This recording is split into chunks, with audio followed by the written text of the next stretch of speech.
So let's build our new jobs in the Jenkins. So I'm just clicking over here, creating the new job. You can click from here also, new item. So it's both are working the same because it's a fresh new. So it's giving the name as a first demo. So we will go through the all configuration details. So we are taking the project type is a freestyle project. We are not taking the pipeline as of now. We will work on the pipeline in the next coming session.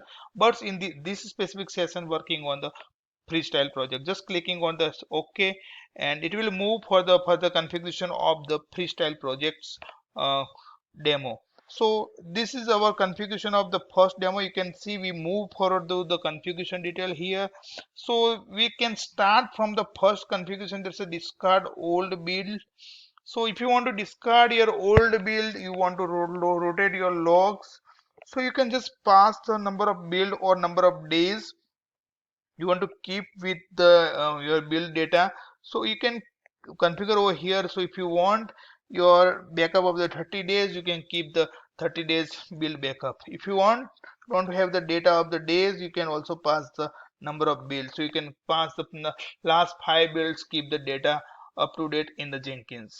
After that, it will rotate and it will remove your the older builds.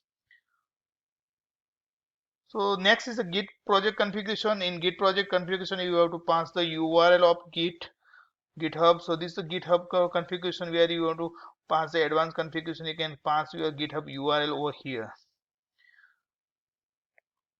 So this build is require lockable resource. If you have some resource which are the lockable, you can configure over here using the resource and label name. This is a Groovy configuration. That's a if you have any variable used in Groovy, you can also pass over here. So the important part is the parameterize. If you want to create the variable which used in your building your projects, kind of if you have to use the branch name, you can use the string parameter. If you want to use any password parameter, you can use the password parameter. If you want to use the choice in between the running your staging or running your checkout or any command, so you can use the choice parameter. Boolean, you can use the Boolean configuration. So you can use this parameter to configure your job. So this is the Boolean parameter example. You can see that this is a choice parameter example. You can see here you have to pass the choices if you have for the different configuration.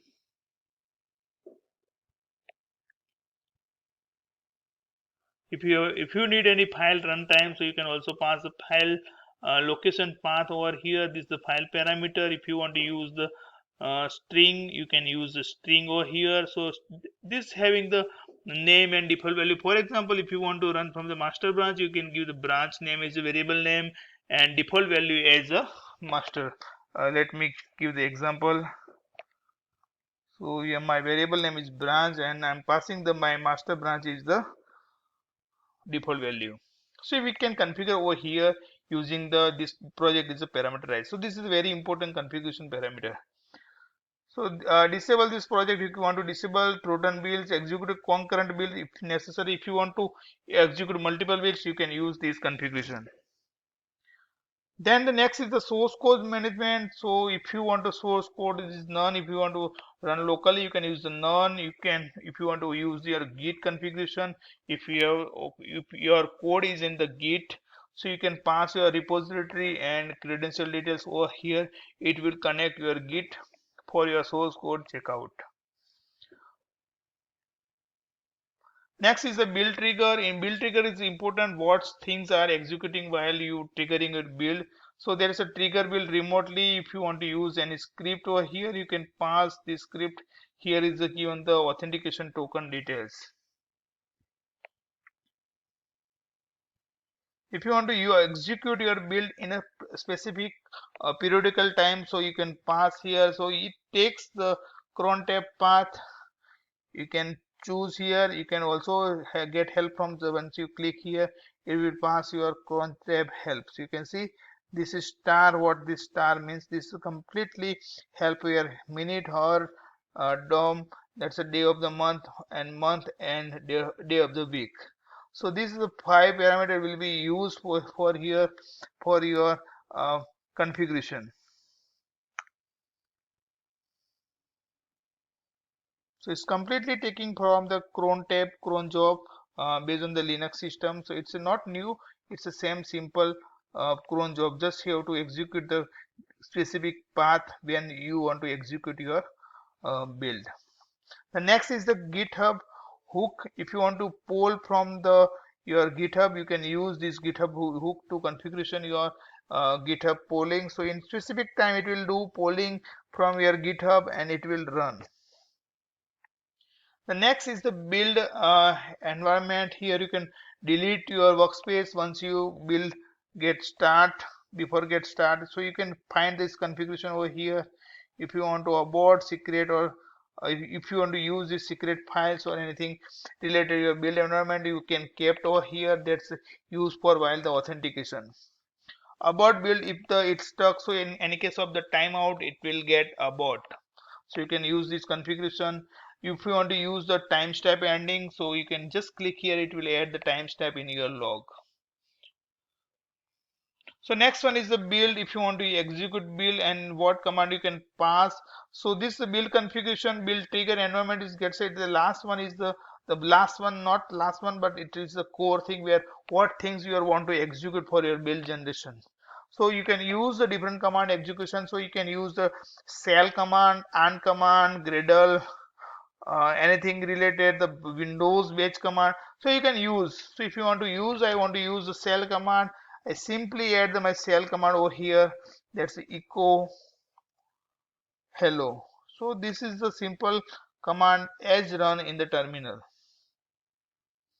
So last one is the post build action. Once your build is generated, what things you want to make. So you want to use the artifact management, you want to use the Git publisher for publishing your artifact, you want to send the email notification. You can do this configuration from the artifact management, build other projects. So I want to start the some other project. Once this build get passed, you can create the checklist like you want to use the A build and A project will be trigger the project B.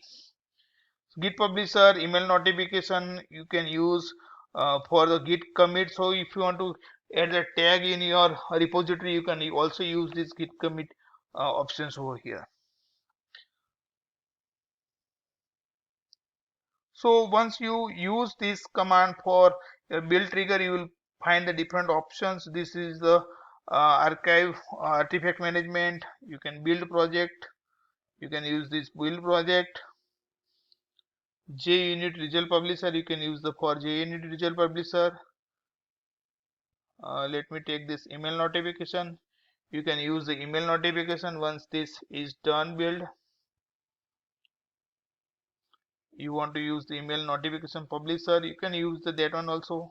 So this default configuration, what things you, this is a plugins we use for this one sending notification.